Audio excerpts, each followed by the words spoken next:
नमस्कार दोस्तों, जय जोहार। मैं कौशल तिवारी और बिहनिया संझा में आपका स्वागत है। छत्तीसगढ़ में विष्णुदेव साय की सरकार यानी डबल इंजन की सरकार ने आते ही कई फैसले लिए हैं। उनमें से एक बड़ा फैसला है शिक्षा विभाग का।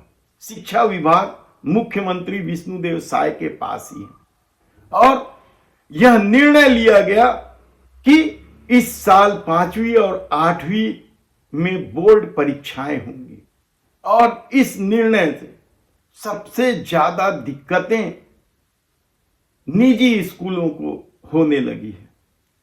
क्या यह निर्णय सरकार की मनमानी थी या फिर निजी स्कूल अपनी मनमानी को लेकर न्यायालय का दरवाजा खटखटा रहे हैं, यह कहना मुश्किल है। लेकिन अब जिस तरीके से बिलासपुर हाई कोर्ट में सुनवाई हो रही है, उसके बाद यह लगने लगा है कि 5वीं और 8वीं बोर्ड की परीक्षाएं स्थगित हो सकती है। हम यह सवाल इसलिए उठा रहे हैं क्योंकि कल जिस तरीके से बिलासपुर हाई कोर्ट में सुनवाई हुई है, हाई कोर्ट ने शिक्षा विभाग को लताड़ा है और जवाब मांगा है।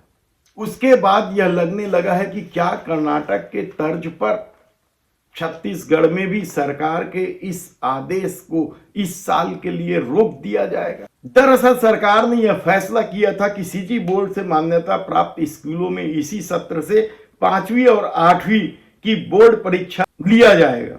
इस निर्णय से सबसे ज्यादा परेशानी निजी स्कूलों को होने लगी।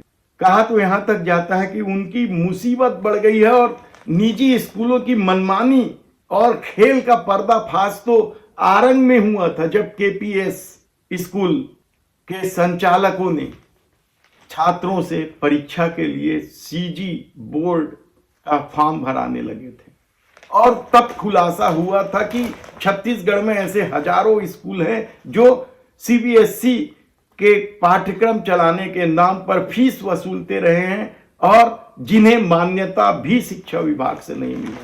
हालांकि सरकार के इस फैसले के खिलाफ प्राइवेट स्कूल एसोसिएशन ने हाई कोर्ट का दरवाजा खटखटाकर इस सत्र में यह परीक्षा आयोजित करने पर रोक लगाने की मांग की है। पहली सुनवाई में हाई कोर्ट ने इस मामले में शिक्षा विभाग को नोटिस देकर 10 दिन के भीतर जवाब मांगा था। निजी स्कूल एसोसिएशन का कहना है कि उन्होंने पहले ही शिक्षा विभाग को लिख कर दिया था कि वो सीजी समग्र एवं मूल्यांकन पैटर्न पर बच्चों को पढ़ा रहे हैं।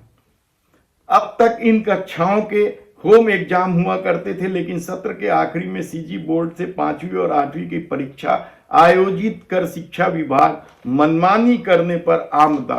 कोर्ट में कर्नाटक सरकार के इसी तरह के निर्णय को लेकर जो कर्नाटक कोर्ट ने फैसला दिया था उसकी भी कापी लगाई है। शिक्षा विभाग की इस मनमानी को लेकर न्यायालय में भी नाराजगी देखी गई है। उन्होंने साफ तौर पर कहा है कि इस मामले में त्वरित निर्णय लें या फिर वे इन परीक्षाओं को निरस्त कर देंगे। देखना है कि आने वाले दिनों में इस पर किस तरह की सुनवाई होगी और क्या फैसला होगा।